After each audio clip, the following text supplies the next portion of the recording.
Welcome back again, Warwick County viewers, to another exciting episode of Sports Central with your host, Andrew Mackey. Unfortunately, this is going to be a slightly more depressing episode of Sports Central as compared to last week. Last week, I was excited, as was everyone else, about all the Warwick County teams in action, in playoff action. 3 softball teams in the semi-state, 2 baseball teams in the regional. It was a very positive, upbeat episode, and unfortunately, none of those teams are still alive this week. It was a very, very tough day on Saturday if you're a Warwick County sports fan. While the odds were not good that every team would win, there were also not very good odds that every team would lose, and that's exactly what happened. It's a pretty tough day. In the softball semi-state, Castle lost to Roncalli 11-2 in 4A action. And then in 3A, Boonville lost to Lebanon 2-0 in 17 innings. Lebanon hit a 2-run home run in the top of the 17th and closed out Boonville in the bottom to win a long game. And in 1A action, Tecumseh lost to Indianapolis Lutheran 1-0 in 10 innings. Tecumseh and Lutheran have faced off, I think, 5 times in the last 6 years in the state tournament, so very familiar opponent there. And then in the baseball regional, in 4A, Castle lost to New Palestine 7-3. In 1A, Castle lost to South Central Elizabeth 11-2. And all 5 of those teams had the chance to play 2 games on Saturday.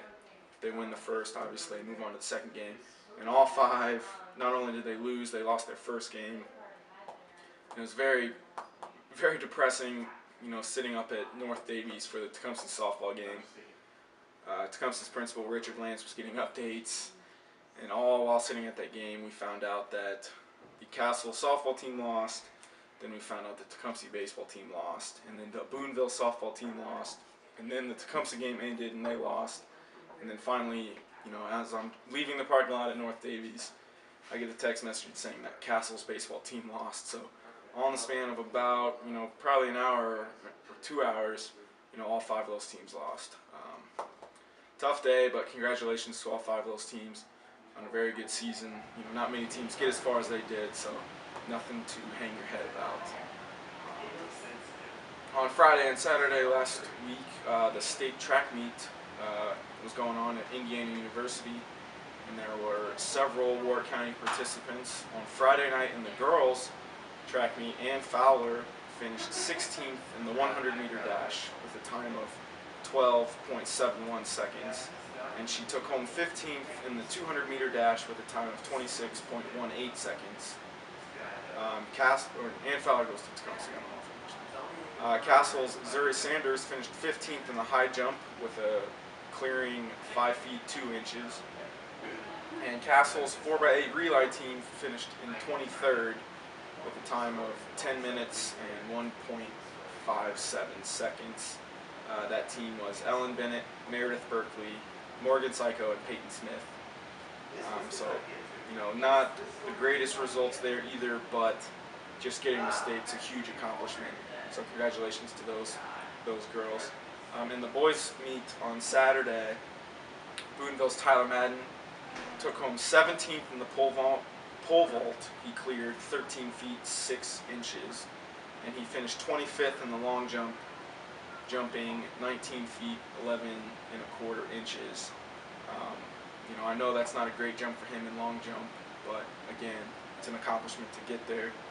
And Castle's Nate Bell finished 17th in the shot put with a throw of 50 feet 9.75 inches. So congratulations to all those participants. Although 15th, 16th, 17th, they're probably tough finishes for those people. It's awesome to get there, and I've never been the 15th best in the state at anything, so you'll remember that for a long time. There was some good news in Warwick County sports action. In the golf sectional last Friday, the Castle golf team finished 3rd, which was good enough to advance to the regional and that regional is tomorrow at Country Oaks Golf Course in Montgomery, Indiana. If the Knights can finish in the top 3 again tomorrow, they will advance to the state tournament next week. And now that high school baseball is wrapping up, that means American Legion baseball starts up. The Newburgh Capperman Post 44 Legion team starts play tonight. They play Pate at 7 o'clock at Castle. And then they play nearly every day for the rest of the summer through the end of July. So if you're sitting around looking for something to do some night, chances are there will be a Newburgh Legion game going on that you can go see. And also the Boonville American Legion Post 200 starts play this week also, and like Newburgh, they play virtually every day this summer. So, good luck to the 2 Legion baseball teams. And that wraps up another thrilling episode of Sports Central. Please tune in next week as we delve into the Castle Golf, how Castle Golf did in regional, and how the Legion teams started. Thanks a lot for joining us.